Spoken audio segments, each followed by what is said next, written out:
वर्तमान शासन काल महावीर स्वामी के शासन काल में विराजे आचार्य भगवान विशुद्ध सागर जी के रत्नात्रय की छांव में बैठकर हम सभी माँ जिनवाणी का रसपान कर रहे हैं। यही रसपान हमें मोक्ष का सोपान दिलाएगा। आचार्य भगवान कुलभद्र स्वामी सार समुच्चय जी में बता रहे हैं मोक्ष मार्गी कौन है। सम्यक तो ज्ञान संपन्नो जैन भक्ता जिनेन्द्रिये लोभ मोह मतस्य यक्तौ मोक्ष भागी न संशया। सम्यक दर्शन सम्यक ज्ञान से संपन्न जिनेन्द्र भगवान का भक्त जितेंद्रिय लोभ और मोह का मद का त्याग करने वाला जीव मोक्ष पद का भागी बनता है, इसमें कोई संशय नहीं है। विकारी भाव जो है वह जीव का असहज स्वरूप है। रागादि जो परिणाम है ये असहज भाव है। उस असहज भाव को जो सहज कह के विषयों में लिप्त हो गए कि ये तो सहज होता है, विषयों में लिप्त हो गए अज्ञानी प्राणी कर्म को नो कर्म को भूल गए। क्या कर्म है क्या नो कर्म उसको सबको भूल गए। वासना की वृत्ति को साधना मान बैठे, वासना की वृत्ति को साधना मान बैठे और साधना की वृत्ति को भूल गए कि जो कुछ है यही साधना है। और जो साधना की वृत्ति थी उसे भूल गए, मार्ग से च्युत हो गए। वासना की पुष्टि में सहज शब्द का प्रयोग जोड़ दिया। सहज शब्द का कर बैठे, सहज शब्द का विपर्यास किया लोगों ने। हे ज्ञानी, जो पर सापेक्ष होता है वह असहज ही होता है। जो पर निरपेक्ष होता है, स्व सापेक्ष होता है, उसका नाम सहज है। जो पर सापेक्ष है वह असहज है। जिसमें पर के प्रति जीव की वृत्ति हो, जिसमें पर के प्रति जीव की वृत्ति हो वो असहज भाव है। जिसमें मांगने की वृत्ति हो वह असहज है। जिसमें देने की भी वृत्ति हो वह भी असहज है। जो ले रहा है दे रहा है वो असहज स्वभाव है। और जिसे लिया जाता है, जिसे में दिया जाता है, जिसका विनाश नहीं होता, उत्पाद नहीं होता, जो ध्रुव होता है, उसका नाम सहज है। मैं क्या करूं, भूख लगी तो अभक्ष खा लिया, सहज हो गया। जो भगवान के समय आदि महावीर स्वामी के साथ निकले थे, कितने राजा निकले थे, वैराग्य को प्राप्त हुए थे।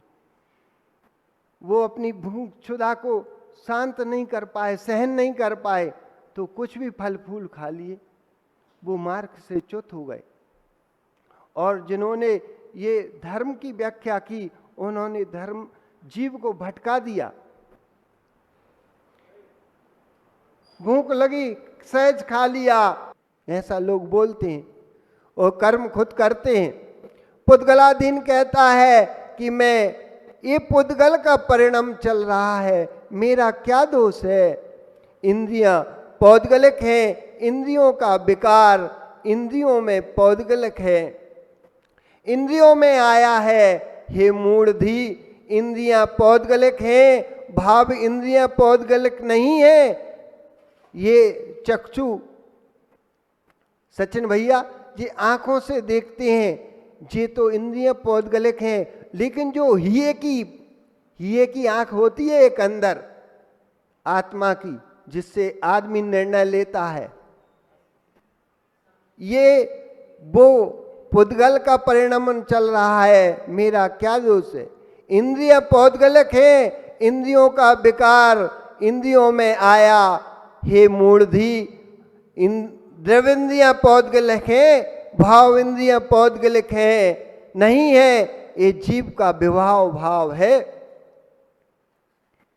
भावेंद्रियों की प्रवृत्ति के बिना देवेंद्रियां कार्यकारी नहीं होती।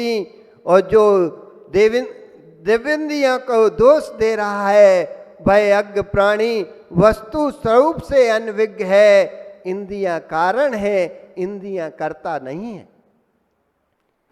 देखनहारा दूसरा होता है जो तुम्हें दिखता नहीं है, और जो आंखें देखती हैं वो देखती तो है लेकिन भोगती नहीं है। करने वाला कोई और है और कराने वाला कोई और है।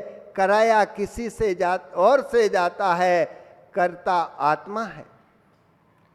करा रहा है ज्ञान, किया जा रहा है इंद्रियों से, और जो सहज की व्याख्या की गई है लोक में, उस सहज शब्द को सुनकर ये हमारी युवा पीढ़ी सदाचार से च्युत हो गई। सदाचार से च्युत हो गई। यह विषय देश के युवाओं तक पहुंचाना ये पंडितों का काम है, ये प्रोफेसरों का काम है कि हमें क्या पढ़ाना है जिससे हमारी पीढ़ी आगे बढ़े, और जो भूल रहे हैं उनको बताएं कि हम क्या है, हमारा क्या कुल है, हमारा क्या धर्म है, हमारी क्या आचार्य संहिता है, जो हमें इनका पालन करना है। ये पंडितों का काम है, प्रोफेसरों का काम है। ये महाराज जी कहाँ तक तुम्हारे बीच में जाएंगे? ये पंडितों को बोलना चाहिए। ये समाज में हमेशा जाते हैं, इनको कहना चाहिए। ये तो प्रकृति का परिणमन है, ये तो सहज है। जिस सहज की व्याख्या अद्वितीय की व्याख्या चिद रूप की लीनता थी, उस सहज की व्याख्या में भोग व्यक्ति खड़ी हो गई। ये आध्यात्म का दुरुपयोग है, मेरा दोष नहीं, इंद्रियों का दोष है। नहीं ज्ञानी, इंद्रियां जड़ हैं, जो भाव इंद्रियां हैं वह आत्मा के परिणामों की दशा है। आत्मा का विभाव भाव है, आत्मा का विभाव भाव है। विभाव स्वभाव, स्वभाव स्वभाव, ये आत्मा में दो शक्तियां हैं। जीव और पुद्गल में दो शक्तियां विद्वान हैं, स्वभाव शक्ति, विभाव शक्ति। ये स्वभाव शक्ति, ये विभाव शक्ति, और जो द्रव्य तो सहज है, स्वभाव स्वभाव में रहता है। जो द्रव्य तो शुद्ध है, सहज है, जो स्वभाव स्वभाव में रहता है। पर इंद्रियां तुम्हारी काम करती हैं, और देखती तो इंद्रियां हैं, भोगता आत्मा है। इसलिए अपन जो कार्य करते हैं, अपनी कोई आचार संहिता है, उसके द्वारा ही किया जाता है। ये जिन्होंने कहा है इसे सहज है, वो तो खुद मार्ग से च्युत हो गए, और जिनको उन्होंने समझाया पढ़ाया वो भी दुर्गति के पात्र हो गए। इसलिए हमें अपनी आचार संहिता का पालन करना है, जो हमारे धर्म में बताया है। हमें तो कभी रात्रि भोजन का त्याग करना ही नहीं पड़ता। हम क्यों करें? हम तो दिन में भोजन करते हैं, करने वाले हैं, रात्रि का तो कुछ काम ही नहीं। ये सच्चे जैनी की पहचान है। कनक कलेवा छन्ना, ए जैनी के चिन्ना। पहले का जमाने का व्यक्ति जो था, वो जाता था, अपना सामान बांध के जाता था, पानी का छन्ना ले जाता था। कोई भी कह देता भैया ये जैनी है जो पानी छान के पीते। लेकिन आज के जैनी की पहचान अलग से कहना पड़ता है, पूछना पड़ता है। हम तो कई लोगों से पूछते जो भैया वृत्ति में कि भैया आप जैन हो? हाँ महाराज जी जैन। हमें तो पहली बार दिख रहे, हमारे तो 2 महीने हो गए यहाँ। ना मंदिर में देखे, ना भैया वृत्ति में देखे, ना आहारों में देखे, तो हमें पूछना पड़ता। इसलिए अपनी पहचान अमिट रखो सचिन भैया, कि हमारी पहचान दिगंबरों से है, और हम अपने आगे दिगंबर लिखते हैं, तो उन्हें भी हम नमोस्तु करते जाएं कि वो हम दिगंबर कहलाने लायक रहे। बोलो परम पूज्य आचार्य भगवान विशुद्ध सागर महामुनि राज की।